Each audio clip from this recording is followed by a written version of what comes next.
Après que nous ayons vu comment spécifier ou initier un calcul en Excel au niveau d'une cellule, il serait souhaitable que nous commençons à étudier directement la bibliothèque de fonctions Excel qui est en fait un ruban contenu dans l'onglet Formule.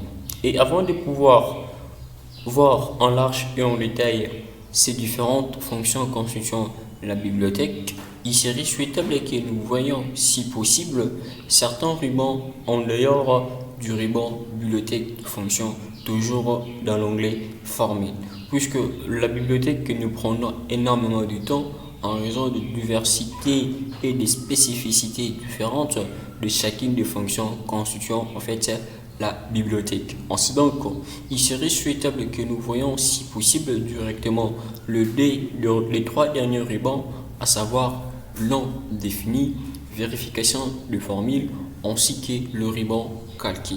Commençons tout premièrement par non défini. Nous avons utilisé ce ruban au moment où nous avons appris comment arriver à nommer le cellules.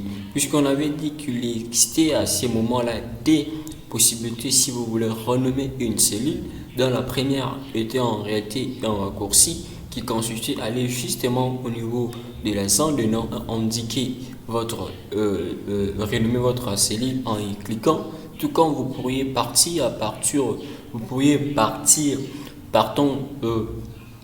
de l'onglet formule pour choisir le ruban non défini, la commande définira un nom. Et en déverrouillant, vous pourriez choisir ou encore appliquer des noms. C'est ce que nous avons vu. Et dans ces cas, c'est pour dupliquer un nom. Et deuxièmement, dans une formule, ce qui veut dire, vous voulez juste inclure une colonne, une cellule dans une formule. Et c'est pas n'importe quelle cellule, sauf le cellule qui a été renommé. Ainsi, dans le gestionnaire de noms, vous pourriez voir tout premièrement, comme c'est indiqué, nom, valeur, référence, vous voyez la cellule ainsi que le tendu qui est dans le classeur. Vous pouvez renommer tout comme ça. Je peux supprimer, je peux modifier, je peux faire tout ce que je vais. En fait, je vais juste gérer le nom ainsi que le valeur. Puis, depuis la sélection, vous pourriez voir créer les noms à partir de la sélection, nom issu de la ligne, tout comme ça. Ce que nous avons vu un peu plus haut. Voyons deuxièmement le ruban vérification des formules. Et dans ce ruban, il y a au moins 6 fonctions, 6 commandes que vous deviez au moins savoir. Réparer les antécédents. Quand on dit réparer, afficher le flèche correspondant aux cellules qui influent sur la valeur de la calcul actuellement. Okay? Si je suis là, par exemple, je vais voir, on m'indique, vous voyez, c'est la valeur qui influe, c'est-à-dire c'est qui condition, vous voyez, il y a l'erreur, ça m'indique qu'à cet endroit où il y a l'erreur, je vais modifier l'erreur. Je rentre, et puis je remets, je vais rétablir, c'est comme ça. Je suis là, je vais indiquer, vous voyez, tout provient. Je peux le faire ici, égal, ça, voilà. Je suis ici, ok. Je suis là, si je cliquais réparer les antécédents, on m'indique exactement d'où proviennent les erreurs. Ok. Le pendant, comme ça, supprimer les flèches, je supprime. Je vais indiquer, vous voyez directement, on m'indique ceci n'est rien d'autre. Une opération effectuée entre des cellules. Ces cellules sont respectivement la cellule C7, comme vous pouvez le voir comme ça indique. Vous pourriez réparer les antécédents. Quand on dit repérer les dépendants, cela veut dire afficher les flèches correspondant aux cellules affectées par la valeur de la cellule actuellement. Ok? Il n'y a aucune valeur qui affecte cette cellule. On peut supprimer les flèches comme je venais de le faire. On peut afficher la formule. Vous voyez, la formule est affichée. Ok, vous voyez, c'est simple. Je viens d'afficher la formule.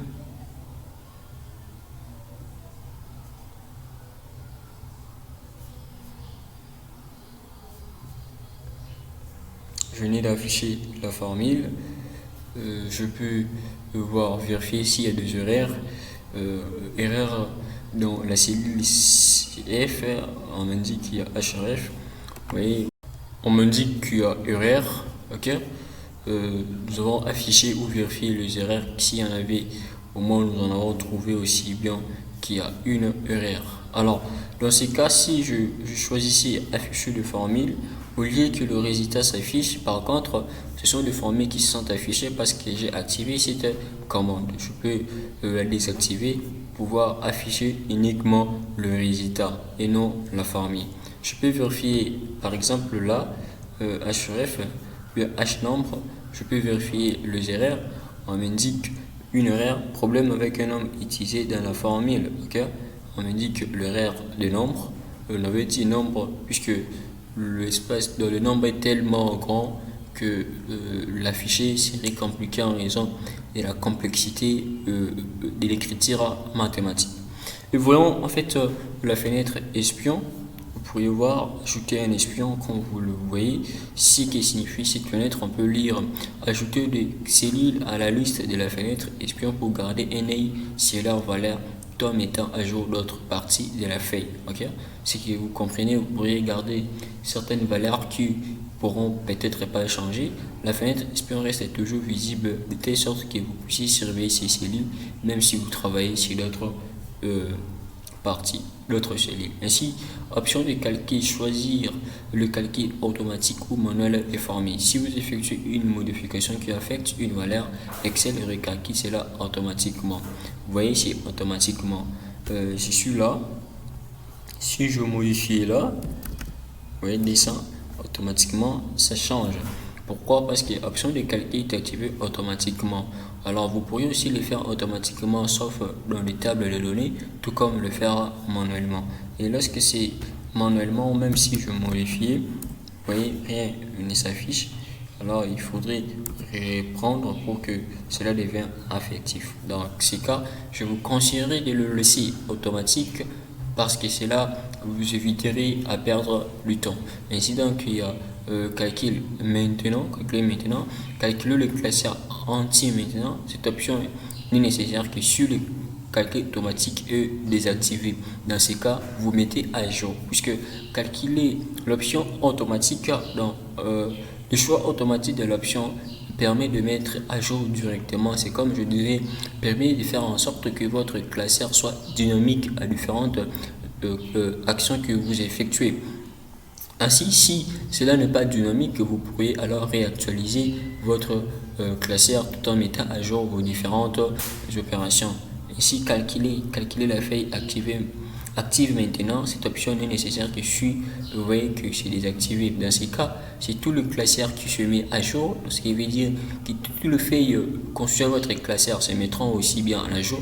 Mais par contre, là, c'est uniquement au niveau de la feuille active. Et nous avons dit comment arriver à comprendre si une feuille est active ou bien si elle ne l'est pas. Ainsi, nous venons essayer un peu de parcourir ces différentes commandes regroupées dans ces trois rubans et nous avons vu à quoi chacune de ces commandes peut nous être utile et surtout que dans le commande de le ruban calcul où nous avons vu comment arriver à mettre à jour de manière dynamique ou que cela ne soit pas dynamique vos différentes actions que vous effectuez au niveau de votre classeur bien au niveau de la feuille.